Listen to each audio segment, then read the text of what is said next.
During the Cold War, you'd think one alliance would be rock solid, right? The Communist Brotherhood of the Soviet Union and China. I mean, we're talking about two absolute giants, united by ideology, ready to take on the West. But what we got instead of a powerful partnership was one of the most shocking and important breakups in modern history. So how on earth did this great divorce actually happen?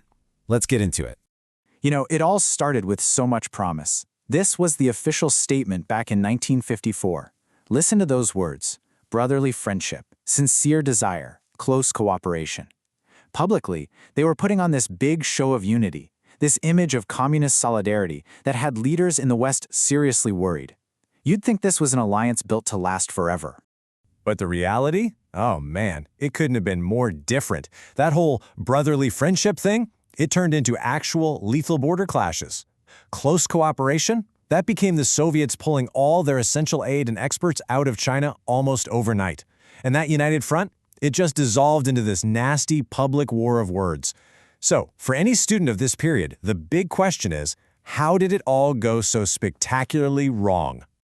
To really get this split, we've got to rewind to the very beginning.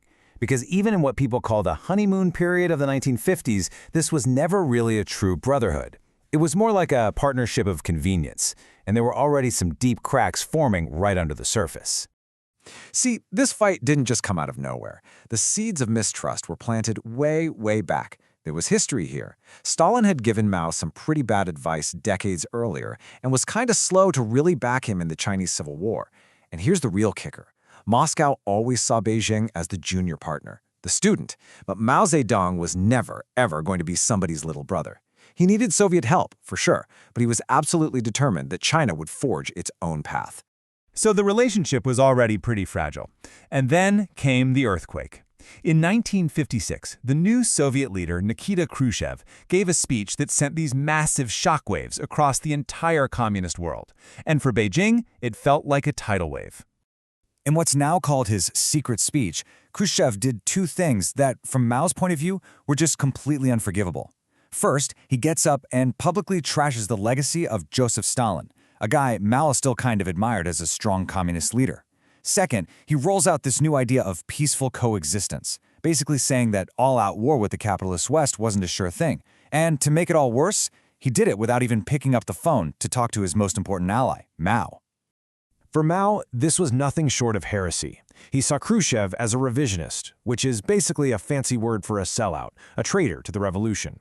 In Mao's mind, you had to have global revolution and constant struggle against imperialism. That was the only way. So Khrushchev's new policy just looked weak, cowardly, a total betrayal of the entire communist project. And right here, this is where those little cracks turn into a giant chasm. What started as an argument over ideology, well, it quickly spiraled into a full-blown rivalry. It was fueled by national ambition, totally different economic plans, and, let's be honest, the massive egos of two very powerful men.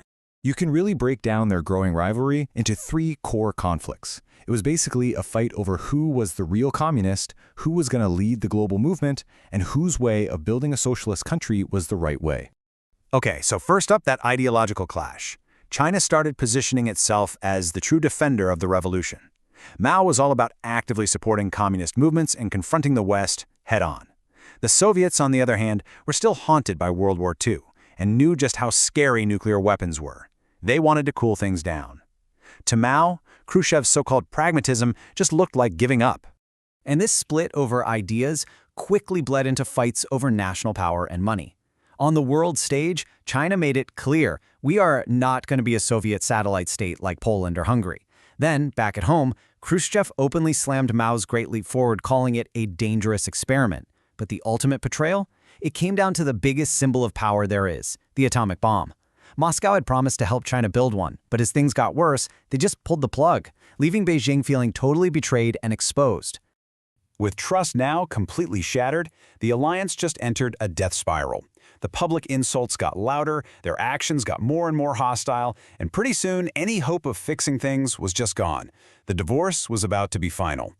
And man, things went from bad to worse and fast. In 1960, the Soviets pull out all 1,500 of their technical experts, a really devastating blow to China's plans. By 63, they're just openly attacking each other in propaganda. Then, in 1967, China does it.